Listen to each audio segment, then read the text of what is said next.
Hello and welcome to the final episode of Sports Stars match analysis from the Men's T20 World Cup in the UAE. I am Ayan. I am joined by my colleague Amol from Dubai. Hi Amol. How are you, Ayan? I'm good. How are you doing after last night's final? Yeah, turned out to be a pretty long night, right?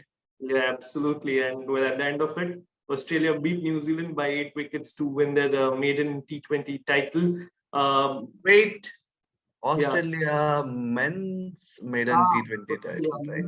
thank you so much for correcting me. Australia men's team beat New Zealand at the Dubai International Stadium to win their maiden T20 title. Amol was there to witness the historic moment. So, your opening thoughts, Amol, on the game? I was kind of in a slightly better space after the two semifinals that actually eventually ended up turning the tide in the last 10 minutes or so. Here it was pretty much a foregone conclusion once Mitch Marsh and David Warner actually kept batting on till the halfway stage in the chase. So a lot of times, Ayan, our viewers and readers would not understand that when we are writing copy, especially while reporting T20 cricket, there are times when we actually sometimes end up missing out on one or two of the most important moments because we are filing, because we are writing. That sort of a thing hardly happened during the final, so I'm pretty happy about it. Yeah, absolutely. It turned out to be a pretty one-sided contest, despite that stellar knock from Kane Williamson, which, of course, in my opinion, and I'm sure you agree with me here, was easily one of the best T20 knocks you've probably seen. I mean, not a single slog in sight, and yet he was scoring at almost a strike rate of nearly 200, a proper T20 innings with proper textbook cricket shots. Exactly. The only time he tried a slog was Yeah, when he ended up top edging it, so he gave up on it. Simple as that. yeah, I'll play to my strengths. And mind you, this was not an unlike Kane Williamson knock. yeah. Ever since the 2016 World T20, when it comes to international T20s, his strike rate in the death overs is around 170. So that Absolutely. just shows that if Kane Williamson has got his eyes in, and if he stays on till the end of the 15th over, it's mayhem for opposition bowlers. And he repeated the same under pressure in a final. And we know that New Zealand and final just don't get along most of the times. World Yeah. Test Championship final was one of the exceptions. Right. So to actually deliver and to dominate bowlers who are like, who are these bowlers? Only Mitchell Stark and Pat Cummins and Josh Hazelwood, right? And he targeted Stark so well. Yeah.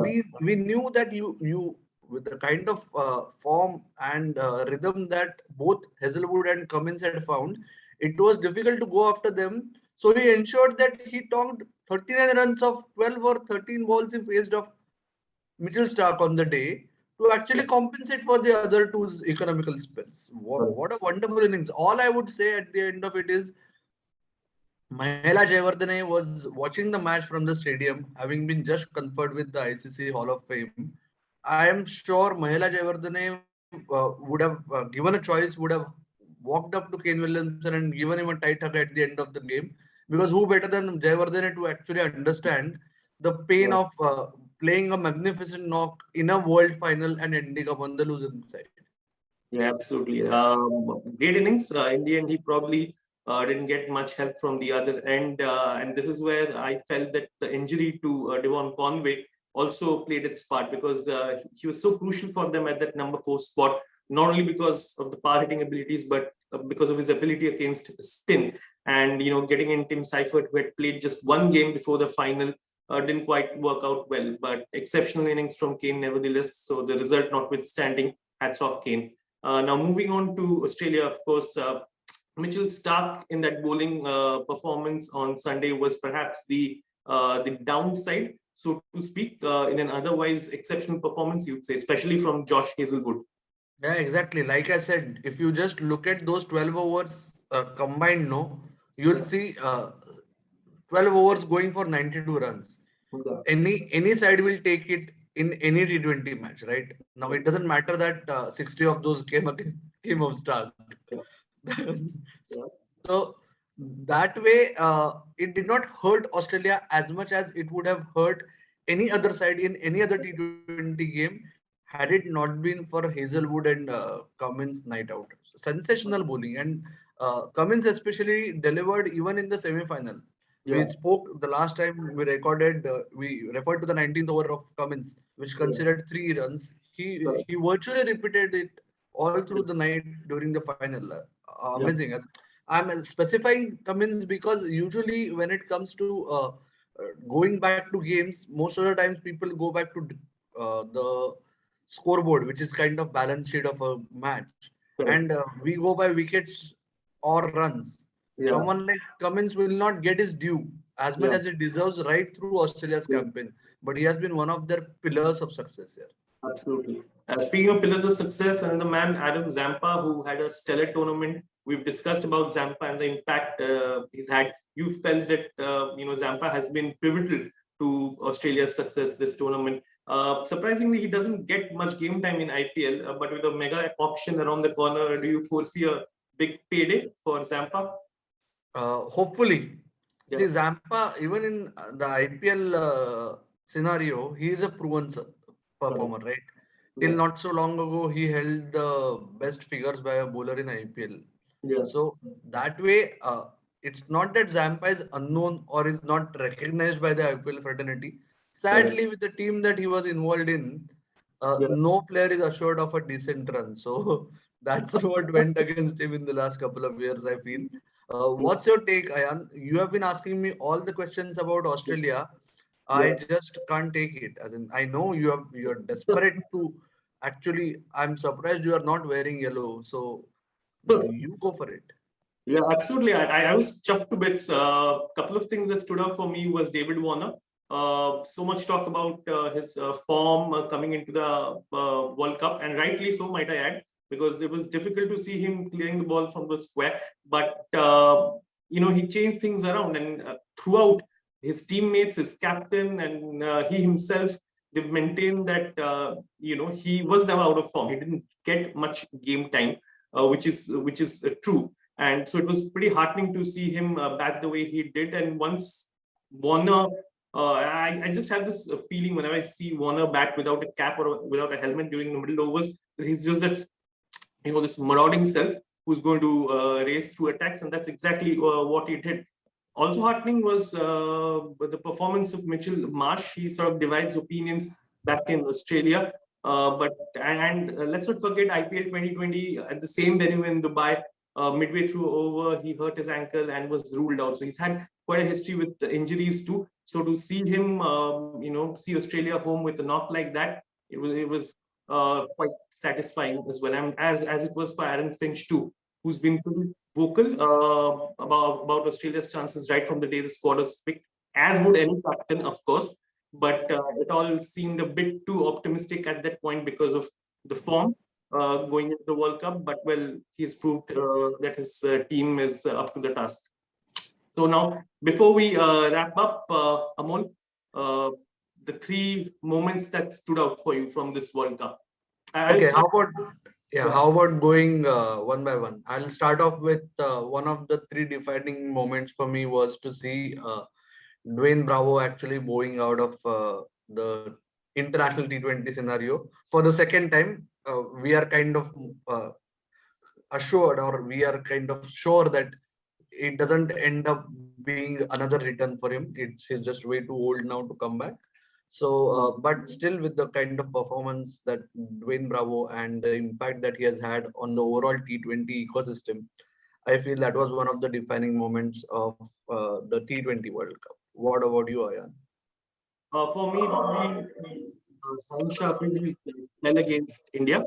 I mean, that was the first time I was watching Shahinshah Bowl live.